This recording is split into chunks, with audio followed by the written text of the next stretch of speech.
Pagi itu, Avelan baru saja bangun. Ia menginap di apartemen Raka lagi. Ia masih merasa lelah setelah kejadian kemarin. Meski Raka sudah menjelaskan dan mereka sudah baikan, tapi Avelan masih menyimpan kebimbangan antara membiarkan kenyamanan ini mengalir atau haruskah tetap menjaga batasan. Matanya sudah tidak sembab, tapi Raka yang memperhatikannya dari dapur melihat semuanya. Ia menyiapkan teh chamomile untuk Avelan. Saat Avelan duduk, Raka membawa teh itu, wajahnya tenang, terlalu tenang. Seperti seseorang yang sudah mengambil keputusan besar. Velin, suara Raka dalam, mantap, kita perlu bicara. Jantung Avelan berdebar. Ia duduk perlahan. Raka duduk di hadapannya tidak terlalu dekat, tapi cukup dekat untuk membuat udara sekitarnya menegang. Raka menahan napas sejenak sebelum bicara. Aku sudah ke rumah orang tuaku kemarin. Dan aku sudah membicarakan soal pernikahan kita. Avelan menegakkan tubuhnya, kaget. Pernikahan? Raka mengangguk. Mereka setuju, dan aku ingin menikahi kamu. 2 hari lagi. Dunia Avelan seperti berhenti. Apa?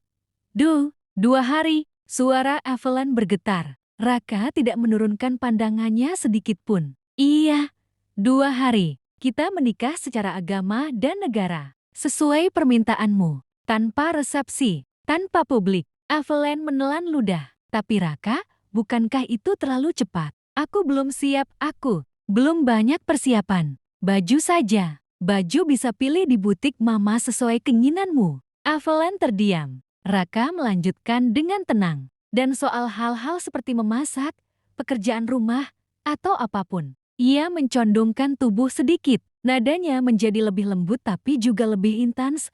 Aku tidak peduli. Avelan tercengang. Raka menatapnya tajam.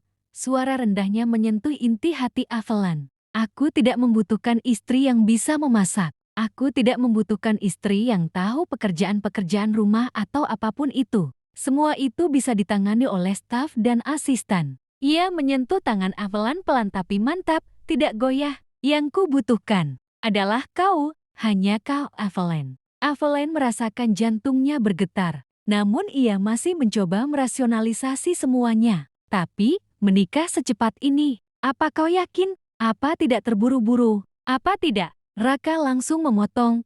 Tegas. Aku yakin. Sangat yakin. Ia menatap Avelan lebih dalam. Tatapan seorang pria yang tidak terbiasa meminta. Tapi kali ini, ia meminta dengan seluruh dirinya. Kita sudah saling mengenal. Kita sudah melalui banyak hal. Dan aku tidak ingin menunda sesuatu yang sudah jelas takdirnya. Avelan menunduk. Tangannya bergetar kecil. Aku takut. Raka berdiri, lalu berlutut tepat di depan Avelan. Avelan terkejut. Raka tidak pernah melakukan gestur serendah ini pada siapapun. Pria itu menatap Avelan dari bawah. Kau tidak perlu takut. Aku bersumpah akan menjagamu. Aku bersumpah tidak akan menyakitimu. Aku bersumpah akan menjadi rumah yang bisa menjadi tujuanmu untuk pulang. Setiap hari. Avelan menggigit bibir, menahan air mata. Raka, aku belum siap menjadi istri yang sempurna. Ia benar-benar jujur. Dan Raka tersenyum tipis. Aku tidak butuh istri sempurna. Aku butuh Avelan. Wanita yang menangis karena cemburu. Wanita yang membuatkan roti Belanda untukku. Wanita yang membuatku merasa hidup lagi. Avelan tertegun. Raka meraih kedua tangannya. Avelan. Suara itu rendah, dalam, dan sangat dekat. Menikahlah denganku. Dalam 2 hari. Air mata Avelan jatuh juga. Ia menunduk, menutup wajah dengan tangan. Raka, kenapa harus aku? Kenapa begitu cepat? Raka tidak menjawab dengan logika. Ia menjawab dengan hati. Karena aku sudah memilih. Dan aku tidak pernah salah memilih. Kau milikku. Dan aku. Raka berhenti sepersekian detik.